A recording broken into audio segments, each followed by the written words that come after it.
pouquinho.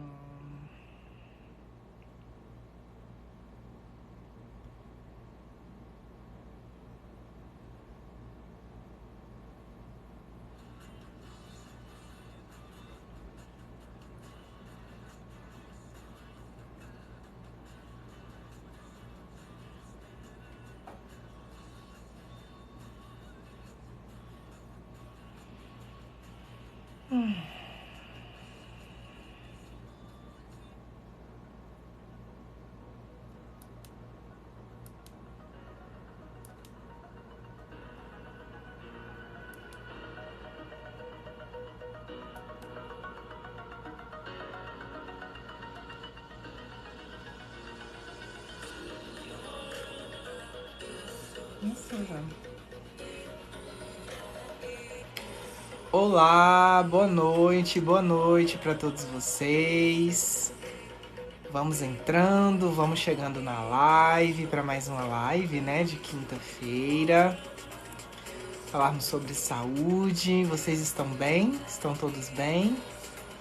Vamos esperar mais um pouquinho de pessoas aí entrando, né, pra gente começar a nossa live. Sejam muito bem-vindos. Boa noite, Elma. Seja muito bem-vinda à live. Como que vocês estão, gente? Vocês estão bem? Claudiane, boa noite, Claudiane. Tudo bem com você? A Wellen, boa noite, Wellen. Boa noite, Sandra. Tudo bem? Seja bem-vinda. Tudo bem? Maria Lúcia, boa noite, Maria. Tudo bem? Então, pessoal, vamos começar então a nossa live, né? A gente sempre se propõe a estar aqui todas as quintas-feiras para conversarmos um pouquinho sobre saúde, falarmos, né, sobre essa importância aí. E se vocês tiverem dúvidas sobre algum tipo de procedimento, qualquer coisa sobre saúde, nós estamos aqui, né, pra gente conversar um pouquinho, tá bom? Se vocês puderem também dar vários taps aí na tela para dar curtidas na live, né? Isso ajuda também a entregar a live para outras pessoas. Se vocês se sentirem à vontade também de compartilhar a live, tá? Aqui no cantinho tem um botãozinho, né? Escrito compartilhar. Vocês podem compartilhar aí com seus colegas, amigos, né? E a gente tá aqui para mais um dia, né? Eu vi que já tinha uma pergunta aqui. Deixa eu ver se eu acho ela. A Wellen, poderia explicar sobre estenose traqueal? Boa noite, Wellen. Tudo bem? Seja bem-vinda. Espero que você esteja bem.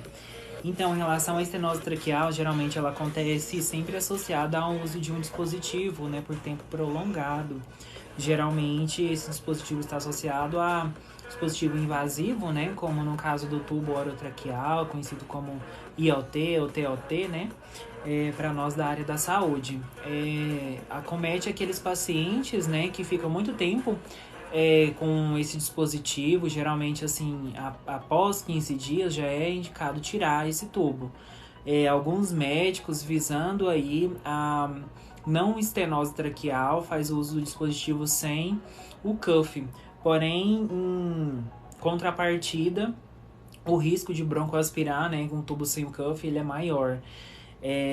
Mas acontece muito dentro do ambiente de UTI, né? Aí, às vezes, nós preferimos paciente prolongado de muito tempo dentro da unidade de terapia intensiva, nós fazemos o uso ali da traqueostomia. É um procedimento que pode ser realizado dentro da própria UTI ou até mesmo no centro cirúrgico. Não tem uma necessidade do que o paciente seja encaminhado para o centro cirúrgico só para estar realizando aí essa traqueostomia. Mas a estenose, como você nos perguntou, é o estreitamento da parede da traqueia, né? É quando as paredes elas vão se encurtando, elas vão se aproximando. O que o paciente pode apresentar aí como piorou no quadro? Geralmente está ligado também à questão aí da respiração, né? O paciente, ele fica, de fato, com a sua respiração prejudicada, não consegue fazer hematose, não consegue fazer a troca dos gases, né, de uma forma efetiva, ele vai ficar dependente aí de um O2 de suplementação por muito tempo e, quem sabe, talvez ir para casa necessitando do O2 de auxílio. né? Também pode estar ligado também à questão da deglutição, né? A disfagia. O paciente pode apresentar, devido ao estreitamento da traqueia, um comprometimento ali do esôfago. E aí ele não conseguir mais fazer com que o bolo alimentar desça da forma como deveria. Ele começa a apresentar também refluxo. Então, toda essa parte da cavidade orotraqueal, ela é prejudicada. Por isso que os enfermeiros, eles têm que ficar em cima. Olha, o paciente já está com 15 dias de tubo, 14 dias. Temos que providenciar aí uma traqueostomia de urgência e ficar observando. E é o que a gente sempre fala, né? Os riscos, né? Os prós e os contras da intubação, né? A intubação ela é necessária em vários momentos. Gabriel, já falo. As pessoas conheceram mais a intubação, né, por conta da Covid, mas a intubação ela é muito, muito antiga, né, e existe há muitos anos atrás, e tem os benefícios e os malefícios, né, quando passa-se um tempo. E um desses malefícios seria a estenose traqueal, né, que o Diego estava explicando aqui, muito bem elaborado, né, que é uma lesão. E muitas vezes tem como você recuperar, né, essa traqueia, e muitas vezes não, são lesões irreversíveis, né? Então, realmente é muito cuidado aí na hora de o paciente permanecer com esse tubo aí por mais de 14 dias, principalmente, né? O Gabriel Gomes fez uma pergunta que eu gostaria de respondê-lo. Ele nos perguntou se eu posso falar sobre a PrEP. Então, Gabriel, a PrEP, ela é uma profilaxia, ou seja, é quando o paciente ele vai entrar em um tratamento prévio para que ele não desenvolva determinada patologia. No caso da PrEP relacionada ao HIV, ele é um tratamento que o paciente faz antes de se expor ao vírus, né?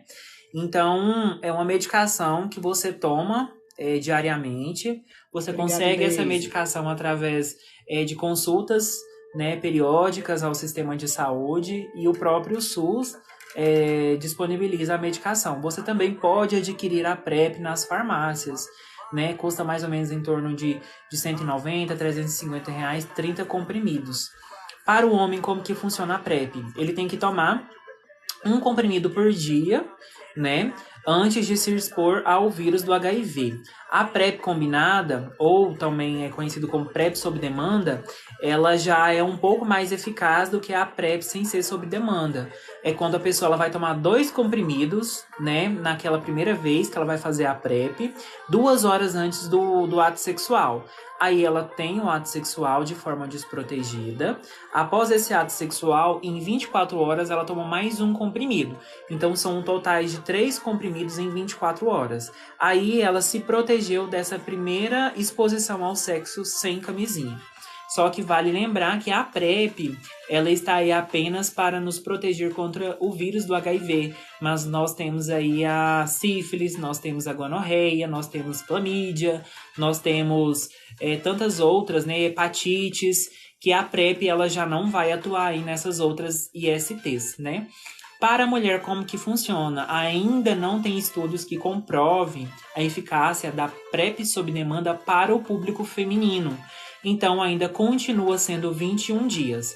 A mulher, ela vai tomar um comprimido por dia da PrEP e após 21 dias, ela já está protegida contra o vírus do HIV, caso ela se exponha sexualmente. O homem, se ele não fazer a PrEP sob demanda, após 7 dias, ele está protegido contra o vírus do HIV. Lembrando que você tem que tomar esse comprimido todos os dias, não pode esquecer de tomar. Se eu esqueci de tomar, como que eu faço? Recomeça a contagem dos dias, para que você tenha menos chance de se contaminar com o vírus. Então, toda medicação que ela é tomada de forma profilática, que é o caso da PrEP, é para prevenção. Então, é importante você entender essa diferença da PrEP e a PEP, que a PEP já é o tratamento para as pessoas que já convivem com o vírus. Isso aí, só uma curiosidade também, né? Agora já está chegando a vacina da PrEP. Verdade. Né? Aqui no Brasil, ela já está começando a ser testada, né, nas pessoas. Não testada como vocês estão pensando, mas assim, testando a efetividade para ver se vai ter como custear, né, pelo SUS. E essa vacina ela é de 2 em 2 meses, então ela substitui o uso desse comprimido todos os dias, né?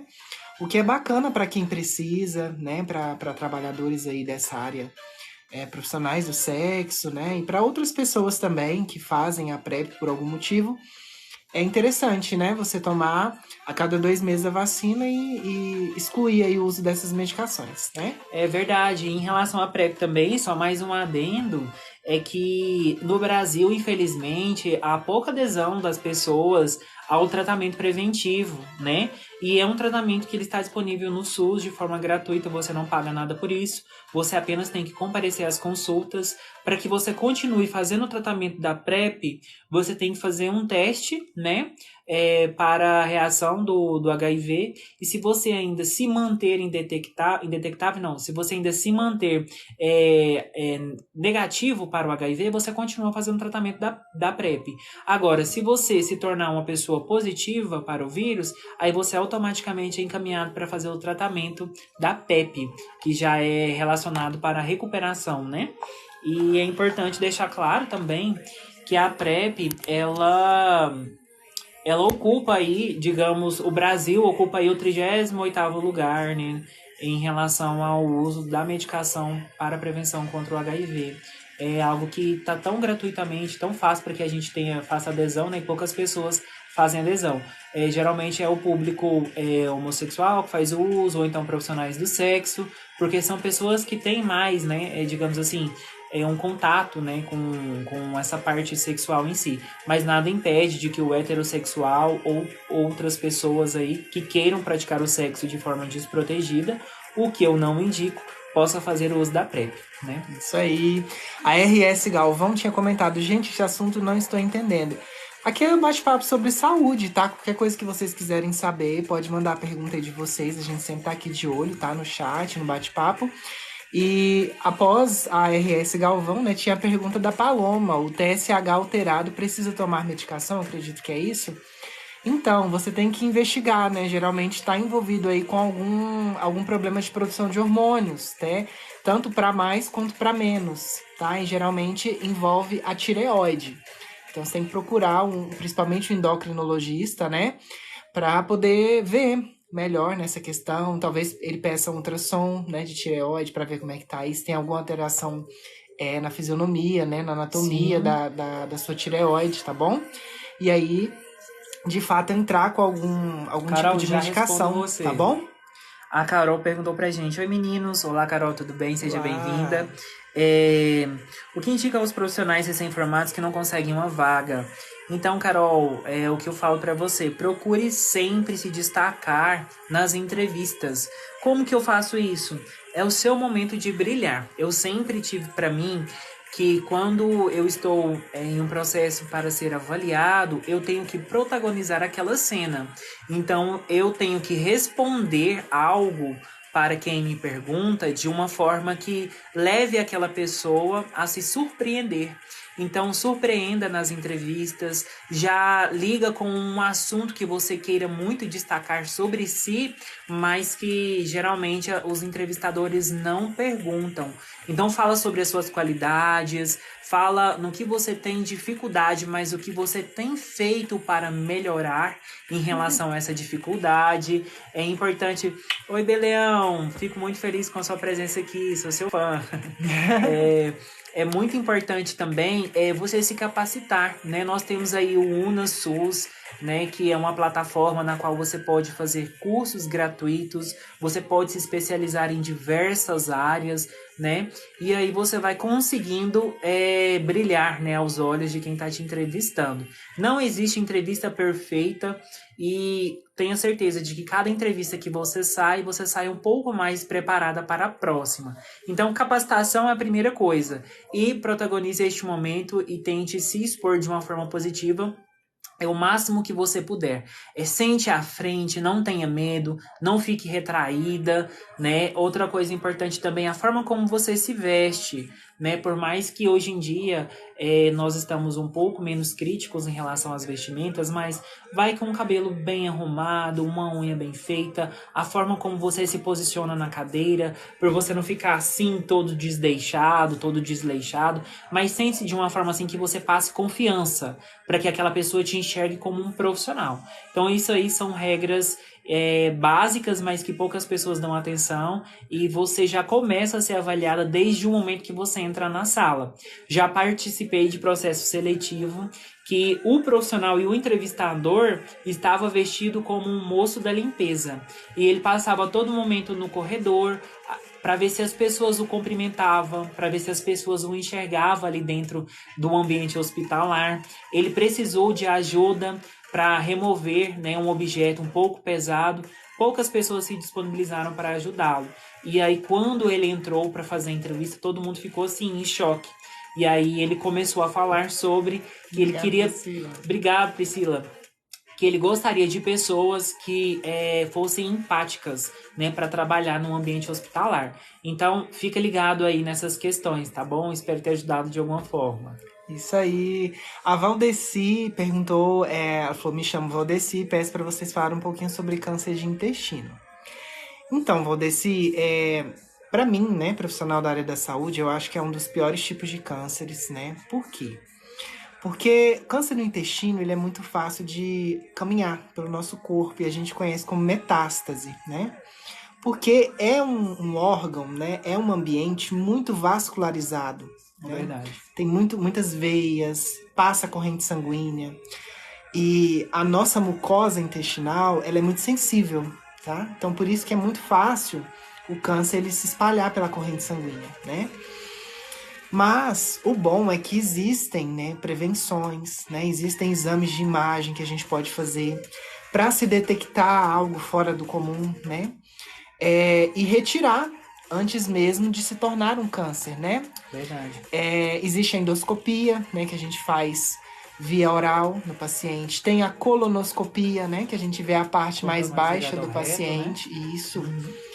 E são totalmente eficazes, né, para se identificar alguma anormalidade, né, no sistema digestivo do paciente e, de fato, tratar com efetividade, tá?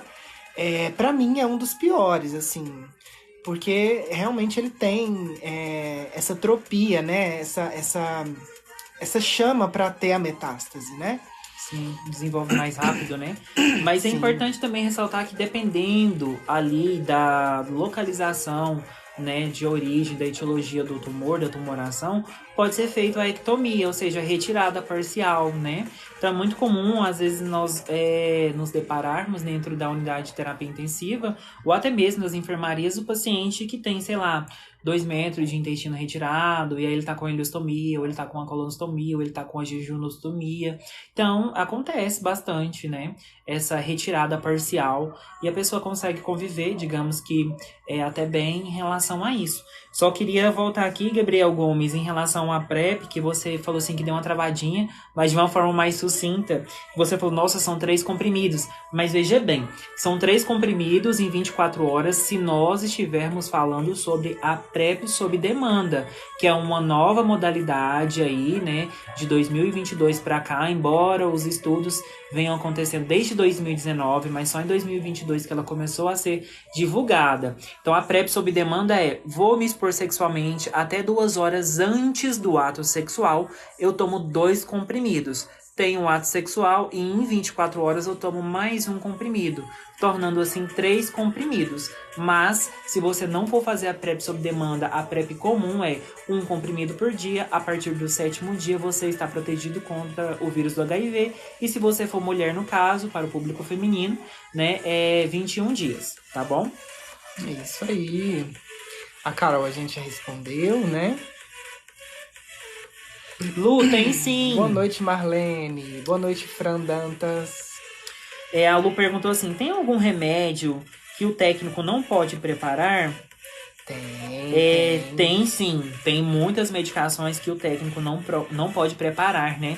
Principalmente aquelas medicações que elas são oncogênicas, né? Medicações ali... Quimioterápicos, né? Nós temos aí o que a gente faz o tratamento contra a herpes. Zoster. Deixa eu só lembrar um nome comercial, que eu tô lembrando só o nome. Herpes zoster, Glanscovil. Isso, que o técnico de enfermagem ele não pode preparar, né? Mas só que muitas vezes ele prepara ali dentro da salinha de medicação, digamos assim, né? E ele não tem esse conhecimento. Ele é uma medicação privativa do enfermeiro, ele tem que preparar e tem que administrar, inclusive. O técnico ele pode só visualizar o processo e fazer a manutenção, né? De acordo assim que o paciente está recebendo a medicação ali no horário certo, na quantidade certa, né? Os 9 certos, que agora já são 13, estão passando aí para os 15 certos. Isso aí. O Lucas comentou, amigo, fala sobre o HPV. Eu descobri que estou. Lucas, é comum a gente ter HPV, tá? Todas as verrugas que nós damos no corpo, independente do local, é um tipo de HPV. Existem mais de 270 HPVs catalogadas, né? Hoje em dia, cientificamente, tá? Existem 4 tipos que são oncogênicas, né? Que podem causar aí o câncer, tá? Mas principalmente as que dão na região genital. Essas você tem que tomar mais cuidado, tá? Em relação se aparecer alguma verruga, né, na região genital, realmente você ir em um médico, né, urologista, dermatologista, para ele poder pesquisar aí o tipo desse HPV, né? Mas de uma forma geral, todas as verrugas que nós damos no corpo são HPVs, tá? A vacina ela é eficaz quando aplicada aí na adolescência, né, tanto em meninos quanto em meninas, para prevenir os principais tipos que são oncogênicos, tá bom? Então, eu não sei se você se vacinou, se você é dessa geração, né, que se vacinou contra o HPV. E algo interessante também, a gente estava falando sobre PEP, PrEP, né? Hoje, as pessoas, os portadores do HIV, né, eles podem tomar a vacina do HPV até com 32 anos de idade, tá? Se estendeu esse prazo, né, para as pessoas se vacinarem contra esses tipos oncogênicos do HPV, tá bom? Em relação à PrEP, né, a gente ficou devendo um pouco. Eu falei muito sobre a PrEP e acabei não falando sobre a PEP. A PEP, pessoal, ela é um tratamento, já não é mais profilático, ou seja, já são para as pessoas que são soropositivas. Ela vai inibir ali, de uma certa forma, a replicação viral, atuando ali na desnaturalização da barreira proteica do vírus, né? De uma certa forma, ela vai inibir com que o vírus do HIV fique se replicando, né, na corrente sanguínea. Como que faz o tratamento da PEP? A PEP, você vai tomar, hoje em dia, tem vários tipos de medicação, são mais de 60 tipos, né? E aí o infectologista vai avaliar, né? Vai entrar com um tratamento para você e vai ver se você tem muitas reações em relação àquela medicação em si. Muitas pessoas falam, ai, nossa, mas eu comecei a vomitar, comecei a passar mal, estou nauseando.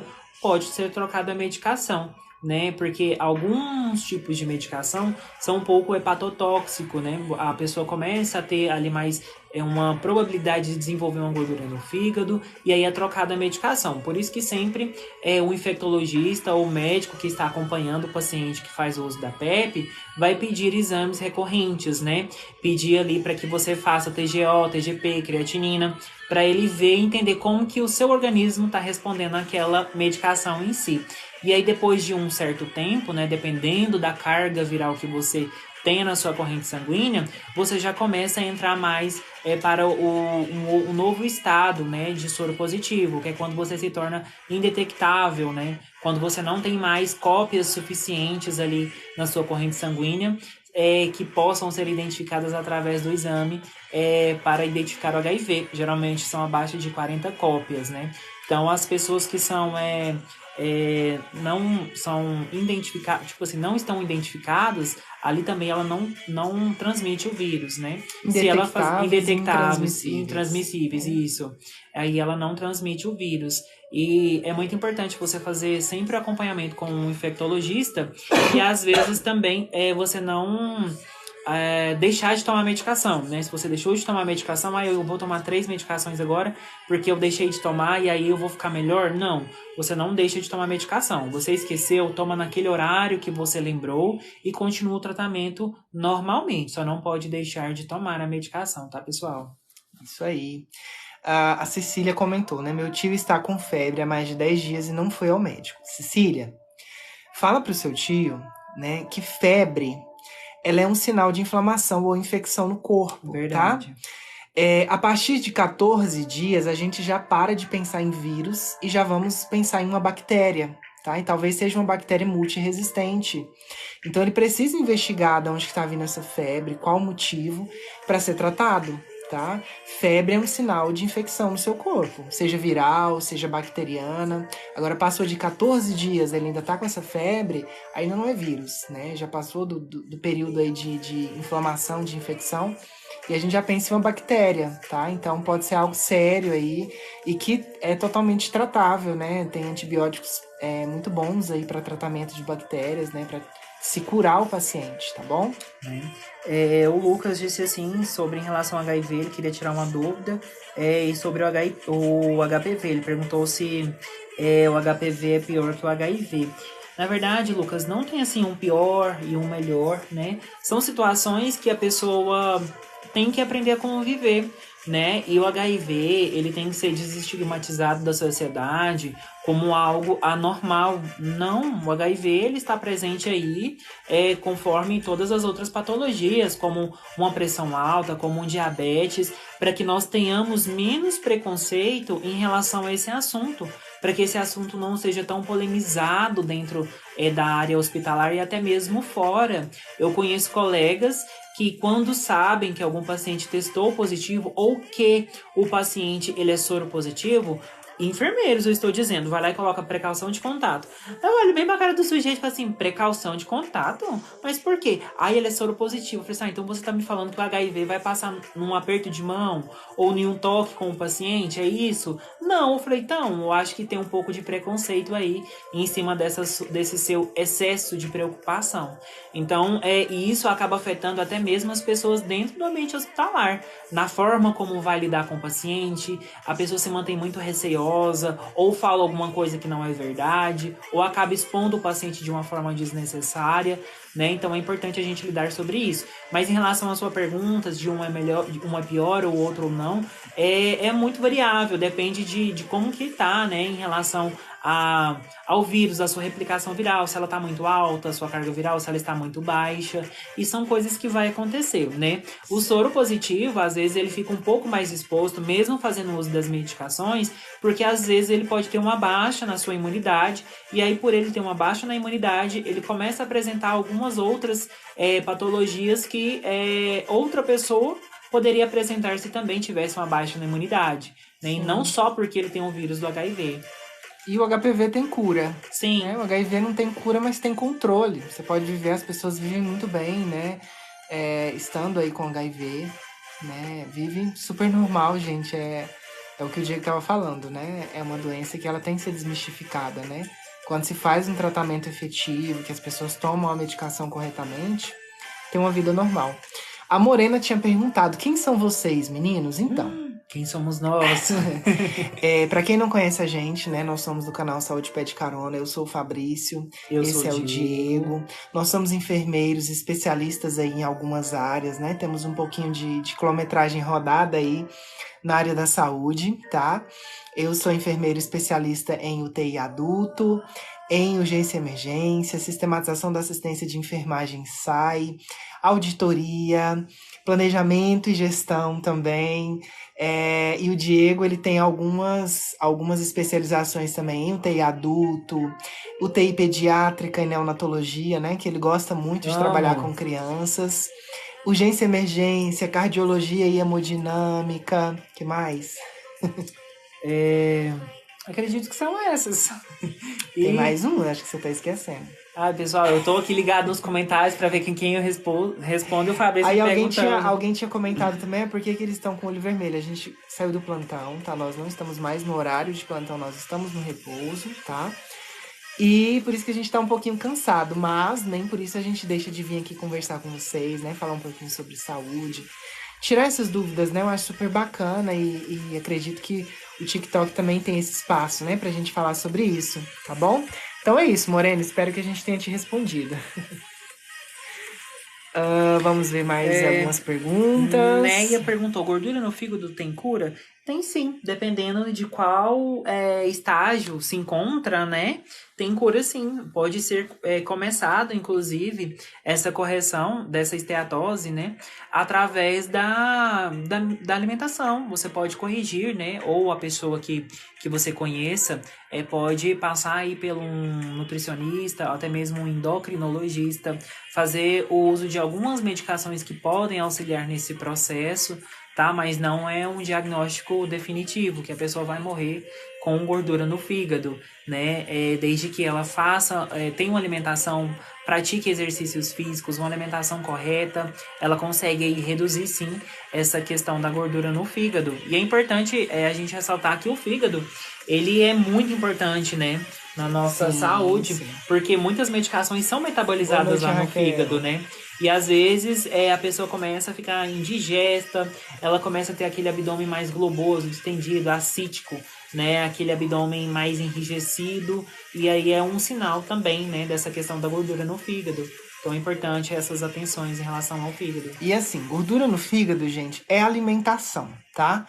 Quando não é medicação que tá fazendo mal para o fígado, é alimentação, tá? Então, o melhor tratamento é você fazer um detox mesmo, né, para o seu organismo, para o seu fígado se curar, tá? Sim. Obviamente com acompanhamento médico, né, nunca deixando isso de lado, e tratar da melhor forma possível, né? Alimentação e você cortar essa medicação que tá te fazendo mal, obviamente com acompanhamento médico, né? A Rô tinha só comentado, vocês já fizeram alguma medicação em pacientes com óleo de cannabis? Já. Geralmente, a cannabis ela é usada, né? Aqui no Brasil ela é um pouco... tem esse estigma aí de que não é muito usada, mas é usada, tá? Em pacientes que convulsionam e que essas medicações tradicionais já não fazem efeito, né? Para esses pacientes. Sileide, um beijo. Então, geralmente se usa muito em crianças, né? Em neonatologia se usa muito a cannabis, né? Para os pacientes que, por exemplo, o diazepam não faz efeito, fenobarbital não faz efeito. E aí o médico, ele prefere, né, entrar com a cannabis, né, para ser mais efetivo no controle das convulsões, tá bom? Raquel disse assim, eu parei de fumar e de beber, estou engordando muito. Raquel, acontece muito porque o tabaco, ele traz para a pessoa aquela sensação de escape, né, de alívio. Então, começa a perceber e fazer aí uma retrospectiva enquanto você estava ansiosa, muito nervosa ou agitada, começa a trazer a sua memória de que sempre, provavelmente, você estaria aí com um cigarro, né, entre os dedos. E aí, como você não tem mais esse escape, digamos assim, para o cigarro, você às vezes focou na comida. Então acontece muito, mas não é porque você parou de fumar ou porque você parou de beber que você começou a engordar, mas é porque você está se percebendo mais para outras áreas, você está se permitindo. Então, às vezes, começa a praticar aí ou focar a sua atenção, né, em um exercício físico ou em alguma coisa que você goste de fazer, né? Tenta se reinventar nesse momento. Recaídas são comuns, pode acontecer, mas você não perdeu a guerra, foi só uma batalha. Recomeça de novo, não desista e você fez uma excelente escolha em parar, tá bom? Parabéns. Boa noite, sou a Ana. Então, você vai gostar da história do meu bebê Pietro. Depois a gente vai olhar seu perfil, tá, Ana? Eu vou adorar. Pra gente ver a historinha dele. Gordura no fígado que tem cura, já respondemos. Quem mais? Gente, às vezes o chat ele some aqui, mas eu tô procurando, tá? O comentário de vocês. Obrigado, pessoal, para quem está nos elogiando, falando que somos amores, que nós somos legais, que somos uns anjos. Ficamos muito felizes em relação a esses comentários, né? Estamos aqui para trocar experiências com vocês, informações sobre saúde. É muito importante, inclusive, uma curiosidade que eu falo às vezes, né? Em relação ao nome do canal. Maria. O canal Saúde Pede Carona, ele começou a ganhar vida a partir do momento que quando nós, no caso eu também, né, precisava transitar de uma cidade para outra e sempre eu ia precisar de carona, né, porque a cidade onde eu vim, que é Arantina, era muito pequeno lá, tinha 1.200 habitantes, 1.500 na época que eu morava, e aí eu precisava me locomover através de carona, e sempre a gente ficava ali pedindo carona para o pessoal.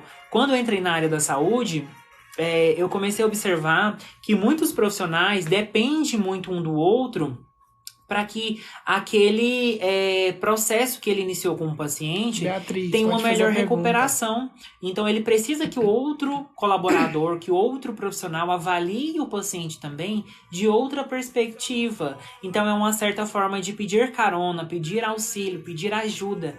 E aí eu falei assim, bom, eu sempre transitei a vida toda através de carona. Na área da saúde também nós precisamos aí, né, da equipe multidisciplinar, como os fisioterapeutas, endocrinologistas, os intensivistas, os técnicos de enfermagem, os fonoaudiólogos, e aí surgiu o nome do canal, Saúde Pede Carona, e nós estamos aí para ajudar e pedir carona aí para os outros, né, profissionais da área da saúde, para que a gente possa trazer mais informações e educar a população para a saúde e o autocuidado. Isso aí. Cileide, boa noite. Sou Cileide, gosto muito de vocês. Sou de Tinguá, Ceará. Um beijo para Tinguá do Ceará. Vocês dois são os amores. Obrigado, Denier Leão. Boa noite. Estou com furúnculo repetitivo. A K. Souza falou. K, furúnculo é bactéria, tá? E o que acontece? O que é o chato do furúnculo? Quando você dá furúnculo e o líquido escorre na sua pele, vai nascer outros, porque é de contato. Você pega por contato, tá? Quem for te ajudar também a estourar o furúnculo, muito cuidado com aquela secreção, com aquele pus, tá? Porque ele vai fazer nascer outros furúnculos. Geralmente o furúnculo está associado principalmente com a baixa da sua imunidade, tá? Então pode ser algum momento aí que sua imunidade está fraca, está baixa. E seria interessante fazer uma reposição, né, de vitaminas aí para você, tá? Mas isso é com acompanhamento médico, né? Obviamente você tinha que fazer um acompanhamento aí, né, mais de perto com um profissional de saúde para ele poder fazer essa complementação, tá? E eu sei que é chato, dói muito. Eu já tive furúnculo quando eu era criança. Graças a Deus deu só um, né? Mas eu sei o quanto é chato. E furúnculo repetitivo ainda é pior ainda, né? Mas é isso, tá? Tá associado com a baixa da imunidade e é por bactéria, tá bom? Alguém comentou assim que o que está de touca se parece com Maurício Matar. Olha, você Maurício Matar. Diz que você parece com Maurício Matar. Obrigado. Ai, gente. Boa noite a todos vocês. Boa noite, Paty. Tudo bem? Olá, Rosilei. Jane, gostaria de responder você. A Jane nos perguntou assim, como que nós vemos o fisioterapeuta na área da saúde? Eu vou falar por mim, tá? Eu trabalho muito na unidade de terapia intensiva. O fisioterapeuta ele é de suma importância dentro de uma equipe multidisciplinar, porque é ele quem vai cuidar, teoricamente, basicamente, dos parâmetros ventilatórios do paciente. Nós entendemos que a terapia intensiva, a unidade de terapia intensiva é um local onde geralmente o paciente ele vai para ser observado de perto e de uma forma mais minuciosa. Então, quase que sempre, ele pode ter em algum momento o uso do oxigênio, que é uma das drogas mais caras que nós temos dentro do hospital. E o oxigênio ele vai ser ofertado por um dispositivo. Quem que vai avaliar esse dispositivo? Quem que vai indicar o melhor dispositivo para esse paciente? O fisioterapeuta juntamente com o médico. Mas eu digo que o fisioterapeuta ele dá um show, dá um baile em muitos médicos, porque ele sabe operacionar muito bem essa questão dos dispositivos. E também em relação às indicações, né? Ele começa a explicar, falar sobre os parâmetros ventilatórios, do porquê não aumentar a PIP, do porquê que tem que titular aquela PIP, porquê que o FO2 não pode ultrapassar de 50%. E aí eu fico só observando e falo, nossa, é muito legal. Eu queria muito fazer uma associação da minha profissão, no caso como enfermeiro, uma complementação para que eu me tornasse também fisioterapeuta nessa questão.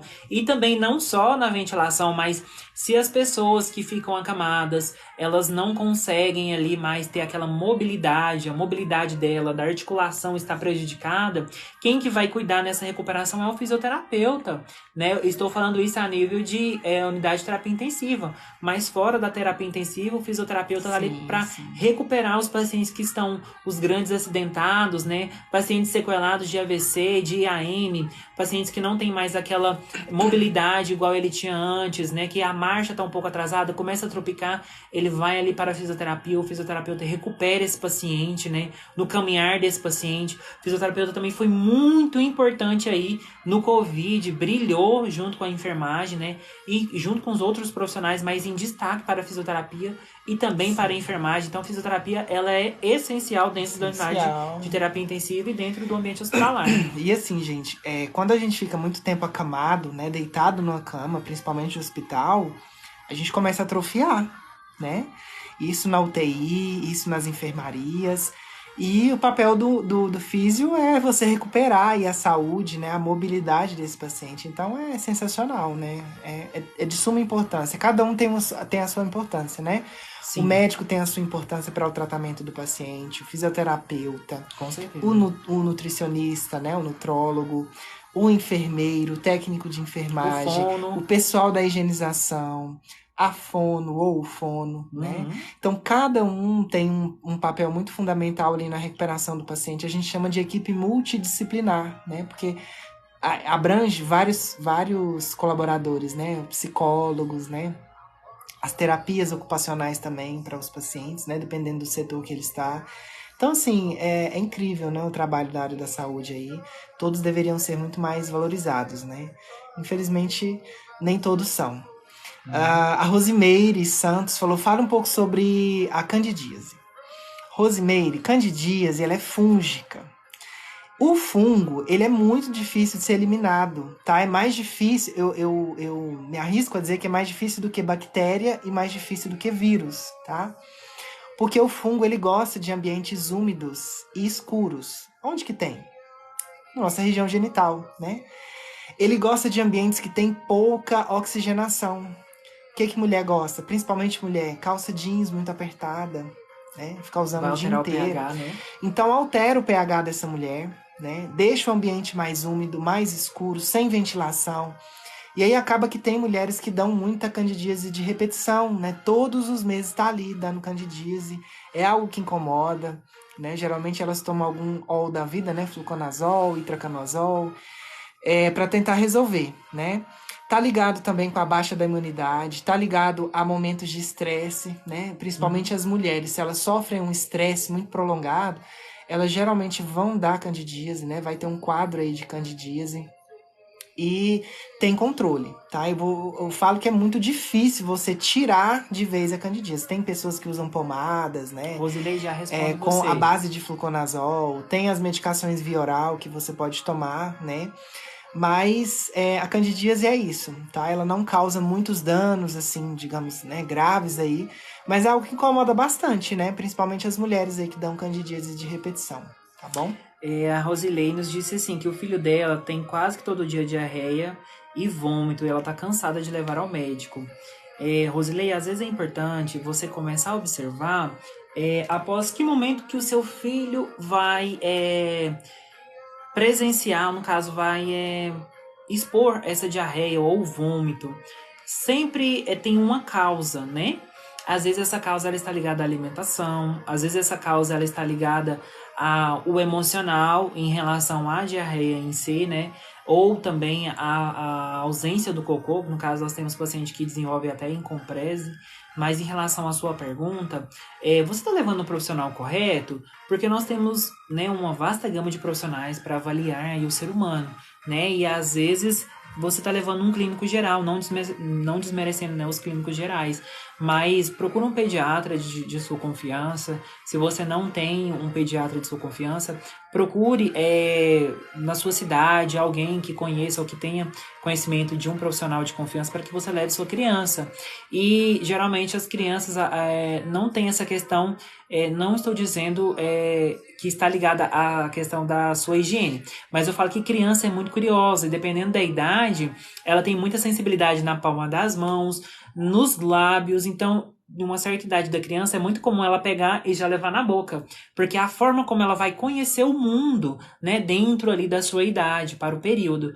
Então às vezes você não nota, mas pode ser que ele está colocando alguma coisa na boca, né, e principalmente se essa coisa que ele estiver colocando na boca, ou se a mãozinha dele pode ter tocado em alguma parte assim que você não tenha visto, e se estiver ligada à questão das fezes, digamos assim, os diplococos, os enterococos, ele vai propiciar a diarreia em si. Então é importante você entender se a sua criança tem esses períodos de diarreia após algum quadro ali de estresse, ou se é alguma alimentação específica que você está dando, porque tem crianças que desenvolvem muito cedo a intolerância à lactose. Aí todo alimento que você for ofertar para ela, se tiver aí a lactose, ela vai ter a questão da diarreia. Agora, o que me preocupa muito é essa questão do vômito. E é importante a gente entender que diarreia e vômito pode ser sinais sugestivos de alguma patologia. Então, faça uma bateria de exames, faça um hemograma, né, para que você consiga ter a sua criança olhada de uma forma mais holisticamente, né, mais completa. E se ela se mantém ainda com diarreia e com vômito, faça hidratação venosa. Se você não conseguir adquirir o soro que você compra na farmácia, faça o soro em casa mesmo, com água filtrada, e hidrate ela, porque desidratação, que ela vem proveniente da diarreia e do vômito, é uma das causas assim que nós temos no Brasil que ocupa entre os 10 rankings de mais que leva a pessoa a óbito. Então, diarreia e vômito é algo muito sério. A pessoa ela pode ir a óbito por volemia, por baixa volemia. Então, fica um pouco atento em relação a isso, tá bom? Isso aí. Estou amando vocês, sou de Guajará-Mirim, Rondônia. Beijo, Lene Souza, obrigado pelo carinho. Boa noite, Curitiba, Cleo. Boa noite, Cleo. Obrigado pela explicação. Imagina, Rosimeire. Olha, uma pessoa falou assim, quais são... Eu passo a pergunta, mas assim, se a pessoa com rompimento na carótida, ela pode ter algum tipo de sequela? Pode sim.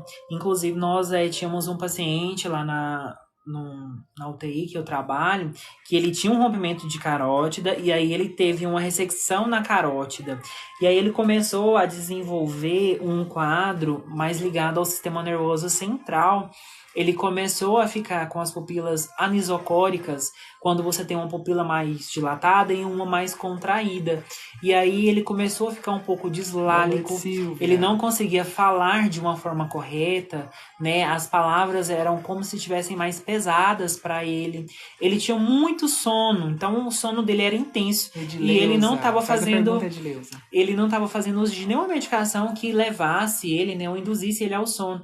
Então ele se tornou uma pessoa muito sonolenta, dislálica. Aí ele começou a ter problema na deglutição.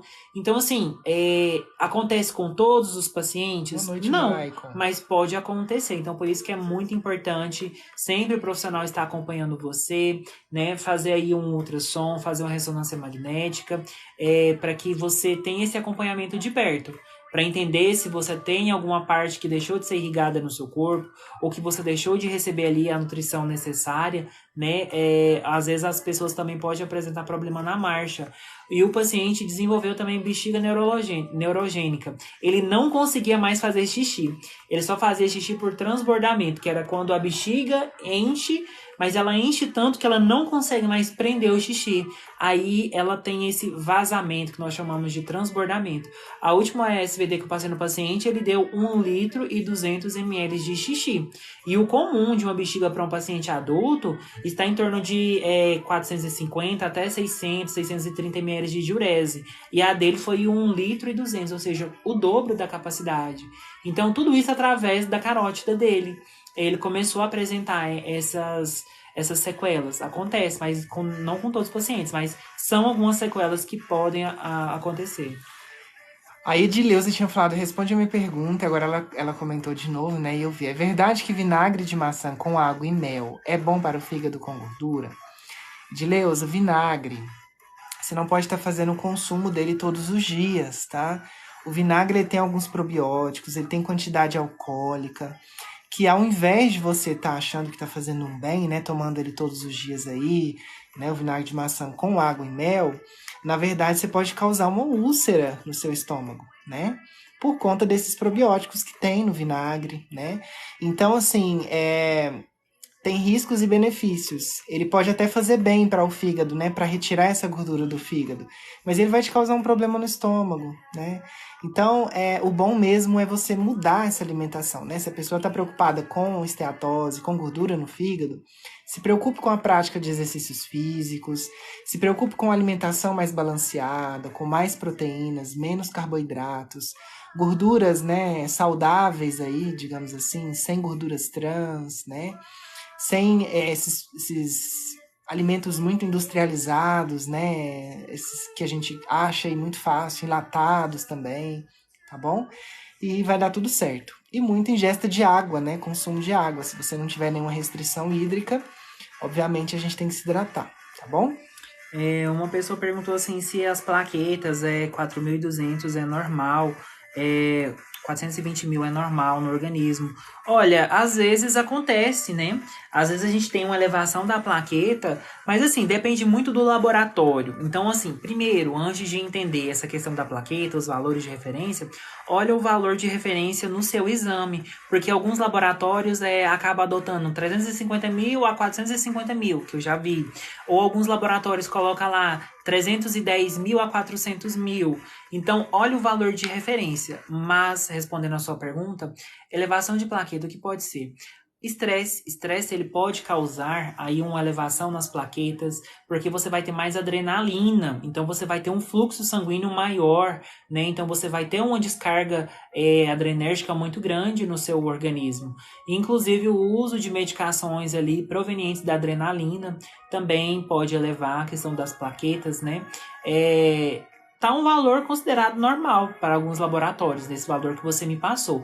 Mas se você apresentar algum sintoma característico, alguma coisa que fuja do seu normal, aí é um sinal de alerta. Aí você procura uma unidade básica de saúde, que é uma UPA. Lá você vai ser recepcionado por um clínico geral. Se ele não conseguir resolver o problema, ele vai te encaminhar para um profissional específico da área, né? O hematologista, digamos assim. Mas assim, não se preocupe. Esse valor que você me passou, ele está muito dentro do normal. Né? E hoje em dia, quem que não está estressado? Se eu vou fazer uma contagem de plaquetas, eu acho que a minha vai estar 600. Porque é muito estressante, às vezes, nessa área que nós trabalhamos. Mas eu não abro mão e eu gosto muito. Isso aí. O Givanildo comentou, boa noite, me chamo... Givanildo, mas é a Maria, né? Boa noite, me chamo Maria, sinto muita dor do lado do pé da barriga. Já fiz ultrassom e não descobri. Maria, pode ser alguns fatores, né? Pode ser tanto estresse, né? Causa esse tipo de dor, principalmente no pé da barriga. Mas pode ser algo relacionado à vesícula, né? Algo relacionado ao pâncreas também, tá bom? Você tem que tomar cuidado, né? Ver onde que você fez esse exame, se vale a pena repetir, né? Se essa dor for contínua. Repara também se você tem, por exemplo, passei por um estresse muito grande no dia e à noite começou a doer, né? Você vai saber se está relacionado com o fator de estresse, né? Alimentação que geralmente também. dá também alimentação, a pouca ingesta de água também, tá? Então pode ser vários fatores, né? E não só algo preocupante como pedra na vesícula, por exemplo, apendicite, né? Mas assim... observa mais de perto esses sinais, esses sintomas que você está relatando pra gente, né? E se continuar, procure outro profissional para fazer um novo exame, eu acho que vale a pena. Sim, pessoal, e o que eu sempre falo, o profissional da área da saúde, ele é como um pedreiro, né? Ou como um advogado, então é um profissional como outro profissional qualquer. Não é porque ele é um médico, ele é um enfermeiro, ele é um fisioterapeuta, ou ele é um fonoaudiólogo, que ele é o senhor da verdade. As pessoas, às vezes, por estresse, por não observação criteriosa daquele paciente, pode deixar passar alguma situação ou algum detalhe que pode comprometer ali toda a sua avaliação. E às vezes essa avaliação ela pode ser feita melhorada, de uma forma melhor, por outro profissional. Então, se você não gostou do que o profissional te diz, procura outro. Tem atendimento por outro, vai em outra UPA de outro setor, você não vai pagar nada. Mas eu quero pagar porque eu acho que o SUS não atende bem. Então paga, seja atendido, mas assim, não fique com aquele diagnóstico como o único diagnóstico, né? E também vale ressaltar que às vezes no pé da barriga, mas de que lado? Direito ou esquerdo? Porque a gente consegue mais direcionar você em relação a isso. Mas pode ser também em relação a intestino preso, as pessoas falam, né? Intestino preso, no caso aí, incontinência fecal. você tá demorando muito para evacuar, ou você não tá tomando muita água, como o Fabrício falou. Então aí você tem uma má produção ali no bolo fecal. E aí as fezes elas ficam mais endurecidas. E aí isso vai fazer com que você não tenha mais a contração ali do peristaltismo do intestino. E aí você não consegue mais empurrar essas fezes para onde tem que ir. E aí ela fica alojada, fica ali parada. E fezes paradas levam o que? A infecção. Então, um ultrassom, digamos assim, que é um exame que nós fazemos, vai poder diagnosticar isso, né? Ele vai mostrar ali na imagem se é algo relacionado às fezes ou não. Ou se está ligado a alguma outra questão hormonal, ou algum outro tumor, digamos assim, né? Pensando em casos mais graves. Mas não deixe de procurar um médico. Melhore a sua alimentação, faça mais o uso da ingesta hídrica e também de alimentos que tenham fibras, porque ele vai ajudar na motilidade intestinal e aí possivelmente você pode ter o seu problema resolvido, né? Isso aí. A Fernanda comentou, Fernanda Carvalho, bruxismo, como parar esse sintoma? Não suporto mais. Eu também tenho bruxismo, tá? Não tem cura, bruxismo não tem cura, ele tem um controle e, por incrível que pareça, tá associado à ansiedade, tá? Fator de estresse. Quanto mais estresse em algum momento aí da sua vida, mais você desenvolve esse bruxismo, né? Que é o ranger de dentes, principalmente aí dormindo. Eu tenho até acordado também. Que você pode fazer é uma placa de bruxismo, né? Que você vai usar uma placa mais rígida para controlar aí o desgaste dos seus dentes, né? Mas infelizmente não tem cura, tá? O bruxismo tá muito relacionado com ansiedade, fator de estresse. A Rosilei falou assim que ela já tinha cortado leite, chocolate, bolacha. Coitado do menino, não come quase mais nada. Desculpa pelo sorriso, mas assim, às vezes você cortou tudo isso, mas não se atentou a alguma coisa que ele tá fazendo ali no seu dia a dia, que pode ser a causa principal, né? Em relação a essas questões. Porque pode ser que ele esteja apresentando esses sinais e sintomas por algo que ele está usando sobre a pele. Eu já tive paciente que era alérgico a um hidratante, veja bem a história. E a mãe passava no paciente sempre esse hidratante. O paciente não apresentou erupções cutâneas no braço, mas ele sempre se sentia nauseado, porque ele fazia o uso daquele hidratante. Ele ficava nauseado, ou seja, aquela ânsia de vomitar. E algumas vezes ele vomitava. E aí começaram a fazer várias pesquisas e o pessoal começou a colocar, digamos assim, o menino do avesso, não entendia o que era. Mas aí depois ele foi no dermato, ele descobriu que ele era alérgico a alguns produtos que era a composição daquele hidratante específico, foi suspenso e ele voltou à vida normal. Então nem sempre está ligado à questão do comer, né, da higiene das mãos, às vezes está ligado à questão de usar, né? Porque a pele ela respira, ela transpira e ela também absorve. Tanto é que nós fazemos algumas medicações intradérmicas ou utópicas, né, que é uma das formas também de absorção do nosso organismo através da pele. Isso aí. O Arthur Felipe comentou: como é feita a limpeza de um coágulo no pulmão? Arthur, depende do que você está falando em relação a coágulo, tá? Porque existe a toracocentese, que é, né, esse líquido que está no pulmão através de uma punção aqui nas costas, né, na região torácica do paciente. E existe o dreno de tórax, tá? Que ele vai ficar drenando ali durante um tempo. E aí geralmente é colocado aqui na região da costela do paciente para ficar drenando os líquidos que estão saindo. E pode ter também coágulos ali no meio, tá? Então depende da onde que está essa inflamação. Se é na pleura, se é de fato no pulmão, se é algum lobo do pulmão, se é na parte de cima, se é na parte de baixo, se é central, né? Então depende de alguns fatores aí, mas geralmente é ou a toracocentese, que é feita atrás com a punção, né? A gente faz a punção e não fica o dreno, ou é com dreno de tórax, que pode aí permanecer alguns dias no paciente, tá? Na região da costela. Certinho? Vamos ver aqui se tem mais. Sou Simone do Pará. Beijo.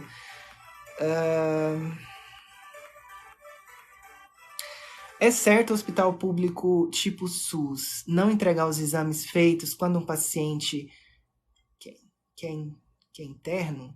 que o paciente interna, não. Não, gente, o paciente ele tem que ter acesso, tá? É um direito, tá? Tanto do prontuário, né? Desde o prontuário, pedidos de exames até os resultados de exames, tá? Não é normal, não. Às vezes, o que pode acontecer no SUS, em alguns locais, né? Beijo, Cindy, pra você da que Baixada tem aí Santista. uma deficiência, né? De verba, não ter papel, a impressora tá estragada, né? Mas o paciente ele tem direito, tá? Aos exames impressos, tá bom? Até porque alguns exames só podem acontecer com a coleta, digamos aí, da assinatura do paciente, né? Um exemplo mesmo são as sorologias. Exame sorológico, o laboratório não pode começar a manipular vamos supor, o sangue ou a secreção específica se não tiver a assinatura do paciente ou de algum responsável. Então, além de ser um direito seu, né, de ter acesso aos resultados do exame, como o Fabrício falou, você também pode ter acesso ao exame impresso. Se você não conseguiu, o pessoal se negou, liga no 136, pede uma ajuda e faça uma denúncia, tá? Não deixe de denunciar, porque quem tá fazendo isso tá fazendo errado. Isso aí. A Rô, ela tava falando sobre cannabis ainda, né? E perguntando se tem alguma contraindicação. Olha, Rô, na verdade, é porque assim, para você fazer o uso da cannabis, né? Tratamento, enfim, de qualquer tipo de sintoma aí para controlar algum tipo de patologia ou alguma síndrome, o médico ele precisa responder vários laudos, tá? Ele precisa preencher vários documentos, ele coloca, digamos assim, a sua credibilidade em risco, né? Por quê? Porque é uma medicação, né? Não deixa de ser uma medicação, mas ela é altamente que pode causar dependência, né? Oi, Camila. Então, as contraindicações realmente é o paciente necessitar desse tipo de tratamento quando houver um esgotamento de outras terapêuticas, né? De medicamentos, né, que são liberados aí, digamos, mais fáceis, né, e menos perigosos de questão de dependência, para poder usar, tá bom? Então, assim, a contraindicação é essa, é você fazer várias tentativas com outras medicações, e se realmente não funcionar, ele faz um laudo, ele preenche vários papéis, né, para você conseguir. E tinha até outra pergunta se o SUS já disponibiliza. O SUS em si, se você chegar, né, em um hospital e estiver internado, ele não vai disponibilizar. O que acontece é o Ministério Público, né, intervir no meio dessa solicitação. Por quê? Porque geralmente não vem do Brasil essas medicações. São importadas, geralmente né? São importadas, Paraguai. né? Elas vêm para o Brasil através de importação. Então o Ministério Público ele entra, né, com a ação para poder o SUS pagar, custear o uso da cannabis, tá bom?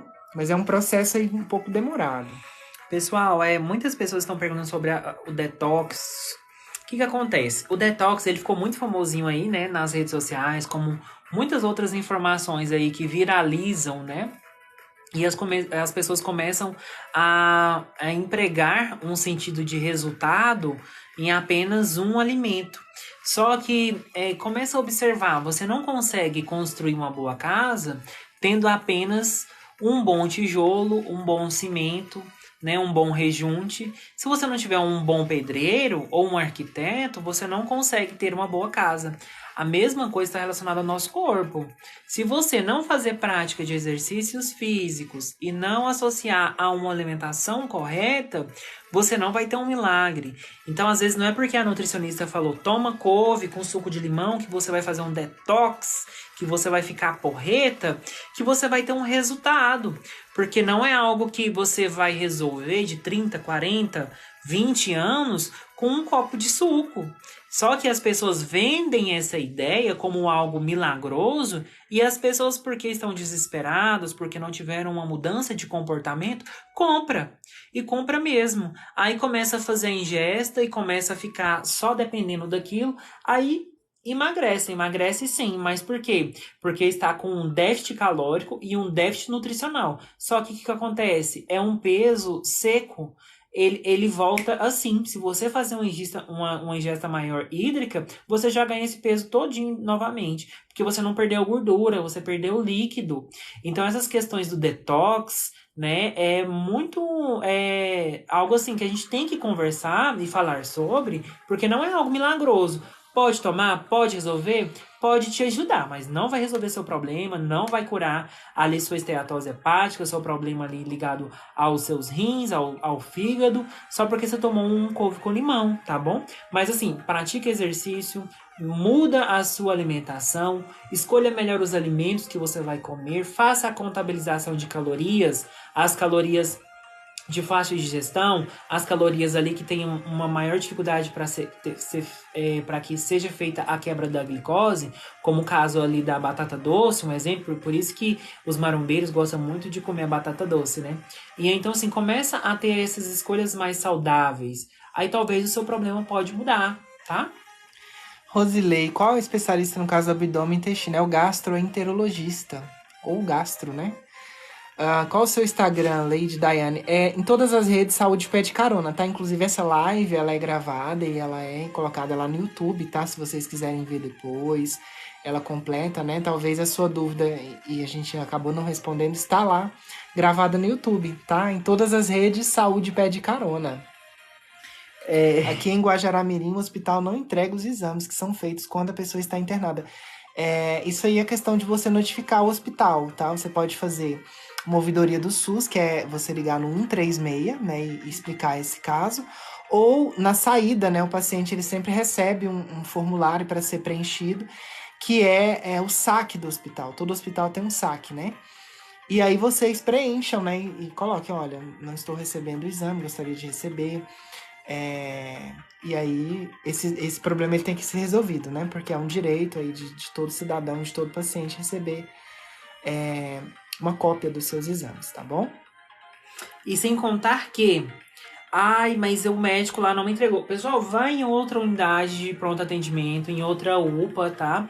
E lá você vai conseguir acesso aos seus exames, porque o Sistema Único de Saúde, o SUS, geralmente ele faz uso de um único programa. Então, todo o seu histórico de saúde, ele está lá, ele vai estar relatado, né? Que você recebeu atendimento no dia tal, pelo profissional tal, e que lá foram pedidos tais e tais exames. Se o profissional não conseguiu imprimir naquele dia, volta no outro, fala, olha, ontem eu fiz um exame aí, eu queria ele impresso para mim, porque eu vou levar para um outro médico para que ele possa dar uma olhada. Teria como você imprimir? Vai pegar sua identidade ou o número do seu atendimento no SUS, né? E ali vai imprimir o exame e te entregar. Então, assim, não fica quebrando a cabeça com isso ou se sentindo mal, não, tá? Procura um outro dia que aí você sabe que aquele médico ou quem não quis imprimir não estará lá e aí você vai conseguir o acesso a esses exames. Isso aí. Sol Maria, gatos, obrigado. Queria tirar uma dúvida sobre enxaqueca. Tem cura? Minha mãe sofre com isso.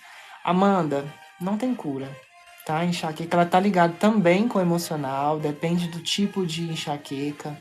Geralmente ela acomete um dos lados, né, dos lobos aí da cabeça, do cérebro, e realmente está ligado diretamente com o fator de estresse, tá? Quando a pessoa ela tem algum tipo de estresse, geralmente ela tem enxaqueca.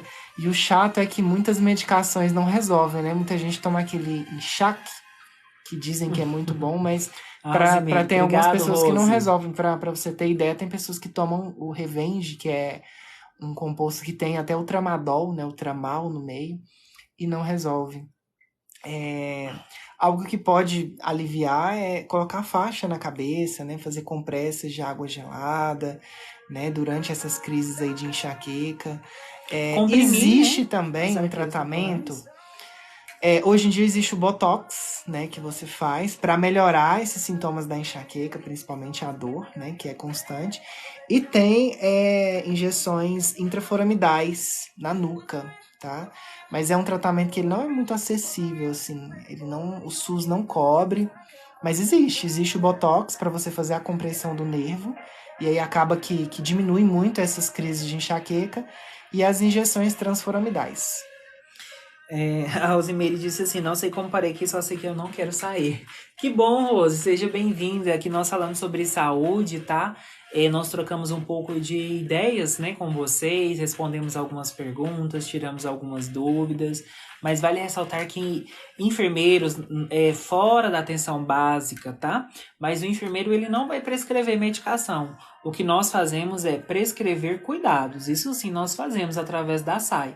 Nós vamos orientar os profissionais, os técnicos de enfermagem e até mesmo outros profissionais como cuidar do paciente, né? Então isso nós podemos prescrever, mas medicação não. O que nós podemos falar é procura tal profissional. Será que não seria interessante você tentar encontrar uma forma através de tal atitude, né? Nós não podemos falar que usa esse antibiótico que é bom, usa tal coisa que é bom, né? Igual perguntaram aqui sobre a questão de tosse alérgica para criança, o que pode ser feito.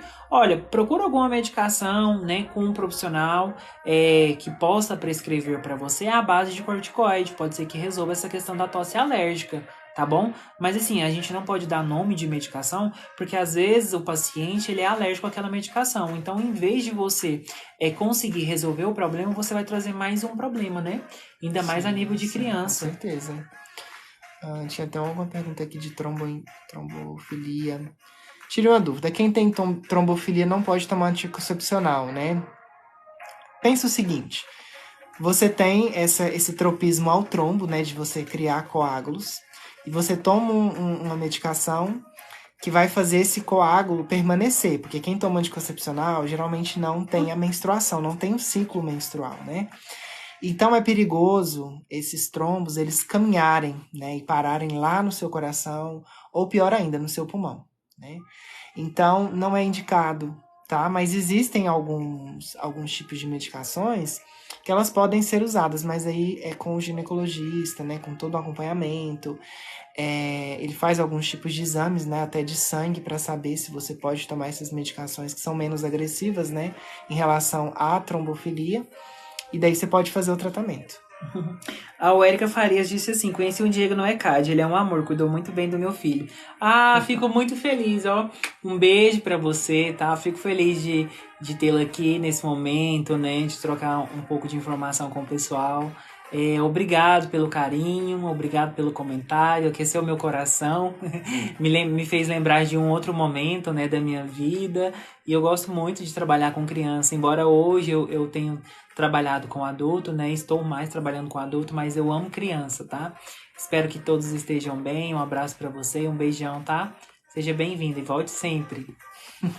Emanuel Souza, companheiro de luta, deve ser enfermeiro também, né? Tá aí na batalha, aí nos plantões da vida. Justa disse assim, a melhor live que já assisti.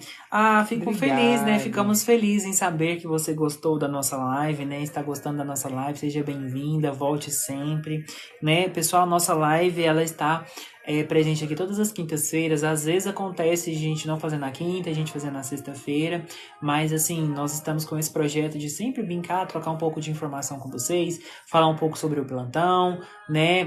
Começar a conversar com os profissionais recém-formados, dar dicas, receber dicas também de vocês, que é muito importante. Nós estamos aqui para fazer essa simbiose. Isso aí, gente. É interessante, né? Muitas vezes a gente, por falta de tempo, né, não tem tempo de bater um papo sobre saúde, né, com algum profissional da área, né, que tire realmente as dúvidas. A gente vê muita coisa no Google, né? O Google, ele é interessante, mas às vezes você joga lá, estou sentindo uma dor do estômago, o que pode ser? Pode ser, ele tá morrendo, né? Então, muitas vezes não é muito confiável, né? Então, a gente bater esse papo aqui, às vezes a pessoa não tem um acesso, né, de qualidade aí à saúde. Então, esse realmente é o nosso propósito, né, com o canal Saúde Pede Carona, é levar informações sobre saúde para vocês, tá bom? Gente, eu vou me despedir de vocês já.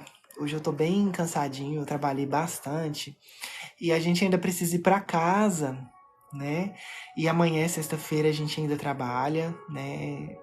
Tem alguns empregos aí, tem contas para pagar também. Mas eu queria agradecer vocês pelo carinho, né, de sempre, por estarem aqui acompanhando a gente, tá bom? Eu sou muito feliz aqui com esses momentos que a gente tem de live, é o que o Diego falou, né? Todas as quintas nós estamos aqui, se vocês quiserem marcar na agendinha de vocês, colocar algum lembrete, né? Todas as quintas-feiras nós estamos aqui, a partir das 8 horas da noite, né, para bater esse papo aí com vocês, tá bom? Mas hoje eu tô, assim, cansado. Eu já tô no meu limite de cansaço, assim. Eu queria tirar essa roupa, tomar um banho, né? Então, é sobre isso, tá bom, gente? Mas muito obrigado pelo carinho de vocês. Muito obrigado aí por acompanharem a gente. Eu acho super interessante, né? De alcançar várias regiões do Brasil e até fora do Brasil, né? Muito obrigada e desculpa as pessoas que a gente não conseguiu responder, que eu não consegui responder, né? Mas uma próxima oportunidade a gente tá aqui na próxima quinta-feira, né? Pra responder vocês. Vai Tá só bom? comentando aí, pessoal, de onde vocês são, pra gente mandar um beijo. Achei um comentário engraçado aqui, fãs de você aí, que a... Só às quintas-feiras, Rita. As quintas, a partir das 8 horas da noite, tá? A gente sempre tá aqui. Que ela disse assim, que ela está nos assistindo, ela é da nefrologia e está comendo feijão tropeiro. Que delícia! Vontade de comer. Olha, Érica, um beijo pra Brasília, você que é de Goiânia, tá Salvador, bom? Saudades. Rio Preto, São Paulo. Porto Alegre. Porto Alegre. Um beijo pra vocês de Porto Alegre. Volta Redonda. Curi.